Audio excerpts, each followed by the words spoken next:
ఈ గజాల స్థలం అంతా మందే అయినట్లు, ఒకవేళ అప్పుడు చర్చి కట్టాల్సి వస్తే ఇదిగో ఈ ఇమేజ్లో కట్టాలని దేవుని కృప ఆ వ్యూహ చిత్రాన్ని దేవుడే ముందుగా ఇచ్చాడు. ప్రత్యక్ష గుడారపు నమూనా మోషేకి ఇచ్చినట్లుగా ఈ నిష్ప్రయోజకులకు ఈరోజు కనబడుతున్న ఈ అందమైన మందిరాన్ని కట్టక మునిపే ఈ మందిరపు నమూనా కృపగల దేవుడు అనుగ్రహించాడు. సరే, ఇరుకైపోయేసరికి ఎదురు స్థలం కొనాలి అని అనుకున్నాం.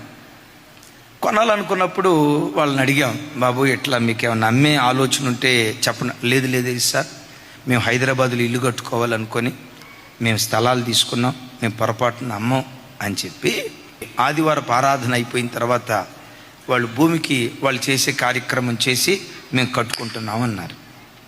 సరే, వాళ్ళ స్థలం వాళ్ళు కట్టుకోవటం న్యాయబద్ధమే కదా, మంచిది అని చెప్పి దినాలు అట్లా సాగుతున్నాయి.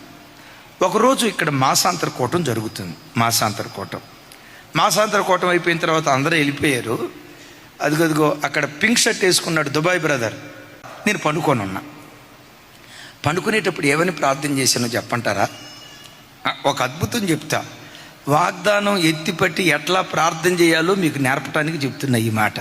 యాకోబు బేతేల్లో పండుకుంటే, నీవు పండుకొని ఉన్న భూమి అంతా నీకు ఇస్తానన్నావుగా, ఇప్పుడు నేను ఇక్కడ పండుకుంటున్నాను.